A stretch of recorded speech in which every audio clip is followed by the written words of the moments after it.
And welcome to another edition of Small Business Friday. Today's spotlight, Girl Power Hockey Apparel. This story begins back in 2015 when the owner's middle daughter came to them and said she didn't want to take dance classes no more. They suggested softball, volleyball, horseback riding, the activities that are perceived as more feminine. But then they went to their nephew's hockey game, and she looked up and said, I want to do that, which she went on to do. Problem was finding clothes that weren't cheap, weren't vinyl, which proved to be a problem that they could not solve until they did it themselves. And Girl Power Hockey Apparel was born. They found the best materials, created powerful designs, and made a commitment to growing the girls' game and the awareness around the girls' game. With clothing like joggers, beanies, shirts, and hoodies, Girl Power Hockey Apparel has everything your female hockey star needs to look the part off the ice. And they're not just about shirts and hoodies for the hockey girls and women, but also about growing the female hockey game, sharing news stories, focusing on heroes, inspirational figures of the game, and most importantly, providing a place for them to shine. So if you're trying to get your girl in the game, visit girl-power.com. That's girl with a U-power.com and help your girl step her game up. All right, Ryan, speaking of stepping their games up. Those female athletes involved. That little girl grew up to be Sidney Crosby. Right? off and rolling. Well, speaking of stepping their game up, our Lions are going to have to do just that, especially defensively, as they travel to New England, to Foxborough, to take on the New England Patriots, Bill Belichick, and the former head coach of the Detroit Lions, Matt Patricia. This should be an interesting contest, Ryan, as the Lions defense is just plain awful, allowing 165-plus yards a game on the ground at over 5.5 yards per carry, which ranks dead last in the league. And the Pats, they got a pretty good 1-2 punch at the running back position, so this should be interesting, even with the whole third-string quarterback and Bailey Zappi taking over, because Mac Jones, they're still not sure. His low ankle sprain, but he did throw some passes, but they're not expecting him to start. Bailey Zappi is going to be getting his first start of the year for the Pats, which should give some hope to the Lions fans out there and trying to find a way to pull on this flat-out upset here, as the Lions are 3.5-point dogs. But that running game is no joke in New England, and our running defense is terrible. So you hope what the Lions are able to do, since Bailey Zappi is back at quarterback, is just load up the box and then make their running backs, who aren't great. They got Amandre Stevenson over there, and who's the other running back? Damian Harris. Damian Harris, there he is. Feels like he's been there for 10 years. So it's not like it's a two-headed monster at running back, right? Like, you should be able to relatively and reasonably stop those two gentlemen, especially if you have a rookie quarterback back there, and a rookie quarterback who's, it's not Kenny Pickett, right? It's not some guy that was drafted in the first round or even the first 3 rounds. I think Zappi was probably a 6th or 7th round draft pick coming out of Western Kentucky. I guess your kind of fear would be that Zappi looked pretty good against the Packers defense, and the Packers have a much better defense than what the Lions do. The Packers also, of course, weren't preparing to play Bailey Zappi, and the Lions have an entire week to prepare for what Zappi brings to the table, and hopefully for what he's not bringing to the table, which should be a whole heck of a lot. The Patriots game is a game that I thought the Lions were going to win anyway, even if the Patriots did have Mac Jones, even if they had Brian Hoyer, and now with Zappi. So for the Lions, I think you just keep the game plan and you keep the defense simple. You make Bailey Zappi beat you, because what the Patriots don't really have is weapons. Jacoby Myers is a pretty good receiver, and they spent a whole bunch of money on their tight ends, but their tight ends, none of them are any good. So it's not a team like the Seahawks last week, where even though you have Geno Smith at quarterback, they have DK Metcalf, and they have Tyler Lockett. And they have these guys that can hurt you. Excuse me. And so they have those guys that can end up hurting you. The Patriots just don't have that. So if I'm the Lions, if I'm Aaron Glenn, this is going to be my simplest game plan that I've had all year. I'm going to stack the box. I am not going to let you beat me by running the football. If you're going to beat me, you're going to have to throw it. And if that's what happens, I guess that's just what ends up happening. But that's how I would approach it from a defensive side, and I would force Matt Patricia to try and put up 35 points on you, because the Lions, and you're going to get to some of the injuries in a second, I'm sure, the Lions we haven't seen them have a problem scoring points all year, and I don't expect that it happens in this game. Yeah, I agree with you. It's a brilliant plan to stack the box because, like you said, as far as pass-catching weapons, the Pats have a whole bunch of 2/3 wide receivers. Meyer, you said, Aguilar, Devontae Parker. These are all the number 2 or number 3 guy. They don't have a number 1. They just don't. And their tight ends have absolutely been disappointing. I thought their tight ends would be a much better mix in this offense than they have been since coming over to New England, and it just hasn't happened. Their running game, while you want to joke about it, they're really not a joke. I mean, they had 150-plus yards on 30-plus carries against Green Bay, who has definitely a better defense than we do. But like you said, they were preparing for a different quarterback, a different scenario, and the Pats were very smart about what to do with Zappe when they put him in. His passes, the ones that were complete and good, came out of play action. So they were still fearing the run that they were able to do. If it was just a straight drop back and you had all the personnel out and no running back there, he wasn't completing anything, not anything more than 2 yards anyway. So your logic is absolutely sound. For the Lions, I mean, we're still offensively missing a whole bunch of people. We've already heard basically that DeAndre Swift is not going to be playing in this game. The idea is to hold him out through the bye week, which is next week, and have him come back fully healthy. That might be the plan with Amon-Ra St. Brown as well. He has not practiced yet, and they're not sure if he's going to be playing or not. I would not expect it at this point. I think they're going to do the same thing. I think they should do the same thing that they're doing with Swift and let him rest. Let him get healthy and get fully healthy after another week off after this one to where he can come back and be himself, because when he's himself, he is extremely dangerous. So it's all about the other guys stepping up. Hawk apparently is a little bit banged up after this past week. He hasn't practiced very much. We've seen it with Reynolds and Chark as well. So it's not going to be all hands on deck as far as the Lions are concerned either offensively. And yes, they have been putting up a lot of points, but they've been putting up a lot of points against some terrible defenses. And while the Pats aren't a fantastic defense, they actually are so against the pass. I think they're actually only 26th. They're 19th overall, 26th against the run. It's 11th against the pass. So that's actually their strength on the defensive side. But there's going to be a different situation for these Pats coming in with the Lions, who I don't know if the Pats know who to scheme for wide receiver-wise, because we don't even know for sure who's going to be in the game for the Lions when it comes to wide receivers. I mean, if the Pats are 26 against the run, that's how the Lions score all their points anyway. Maybe not how you score, because I know Goff had, 4 touchdown passes last game.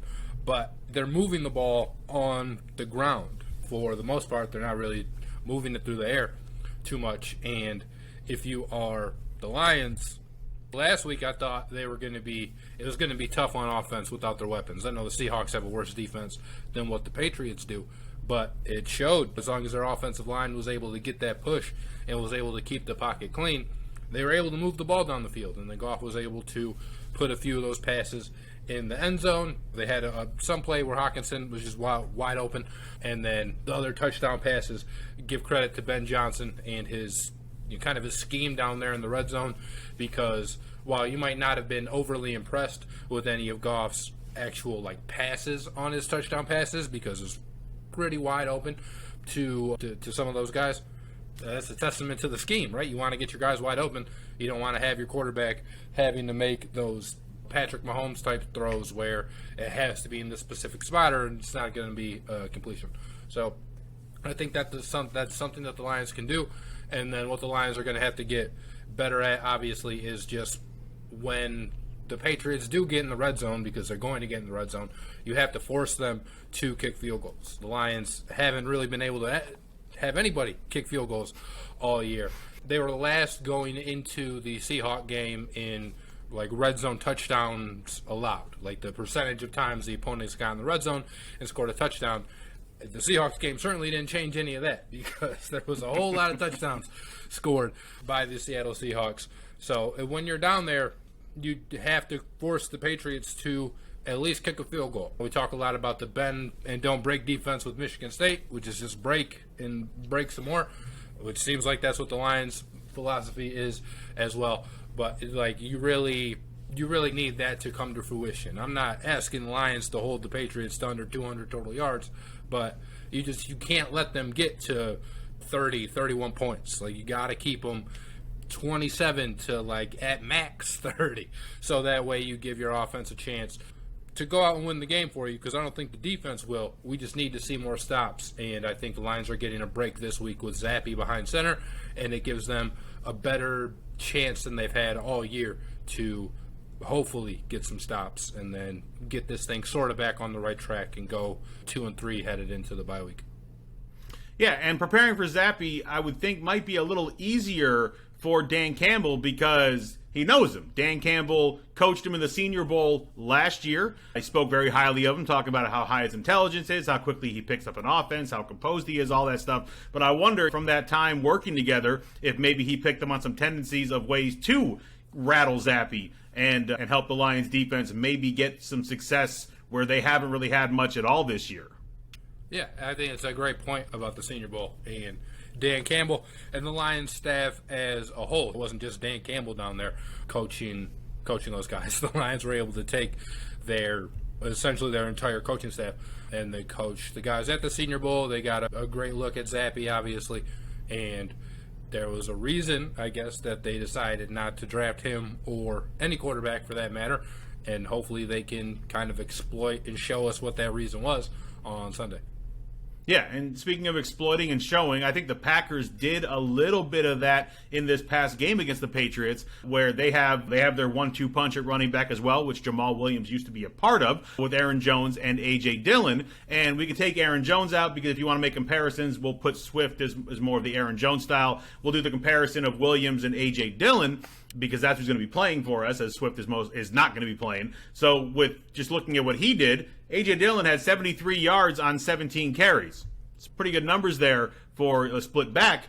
And if Williams can duplicate that, if he can have about 80 yards rushing on the same number of carries, it will definitely open things up for the passing game to attack as well, and even be able to utilize a play action if the running game is actually doing what it has pretty much done so far all year, which has been extremely dangerous, whether Swift is in the lineup or not. It's the Patriots. It's Bill Belichick. The man is just a ridiculous genius when it comes to scheming and planning and taking away your strongest suit and making you look foolish in the process. And so it just worries me when we're going up against someone of that ilk with a defense as bad as ours and an offense as banged up as ours. I'm not worried. We beat the Patriots when we had Matt Patricia as our head coach. Anything is possible. One of the few wins we got in the Matt Patricia era.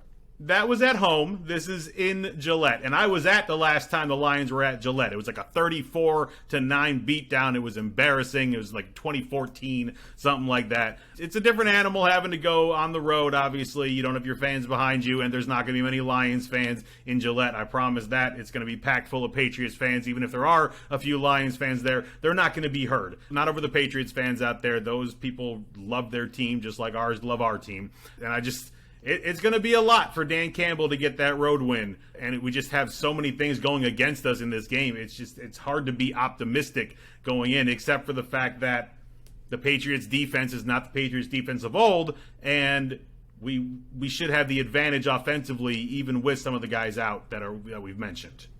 I'm telling you right now, and our fans listening, if Matt Patricia puts up 35 points and beats us, I'm not going to come in next Monday either. Man, why people do this? I can't handle that. How is it Matt Patricia doing it? 35 points? How is it Matt Patricia doing it? He's the de facto one. You think he's actually calling plays? I do. I think that's why the Patriots suck.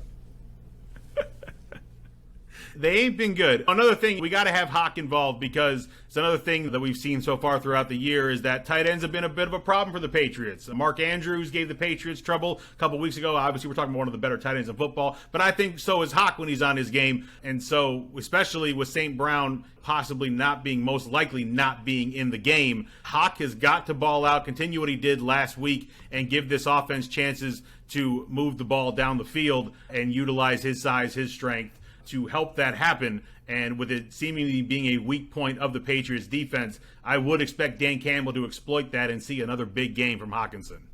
Yeah, it really depends on how banged up he is, but he's certainly going to get the targets to do it. All right, now, and I don't know if this matters. Touchdowns again, but yeah, I don't know if this matters or not, Ryan, But the Patriots are going to be wearing some throwback uniforms based on the ones they wore in the 80s, early 90s. It's the Pat Patriot logo with the white face mask and all that. And the Pats are 9-3 when they're wearing those throwback uniforms. Was that the cool red ones? Yeah, I think they're wearing. I don't know if they're going to be wearing the red. It's that era, but it's like the white and blue, I think. I don't think they're wearing red for like at home. I'm not sure. Oh. No. The red ones are cooler. Advantage Lions. All right, so we're looking at here a Pats line of -3 and 45.5. So how you feeling, Froggish? You can jump on this one. Where you want to go? I would definitely take the over. The Lions are 4-0 in overs this year. And as far as the spread goes, I would take the Lions. I think both these teams are just bad, and I think the Lions can outright win this game. So I will take the 3.5 to add on to the Lions score. The Lions and Dan Campbell have been pretty good when they're the underdog. They've done their job as far as the spread is concerned when they're the underdog. They did not do their job last week when they were the favorites.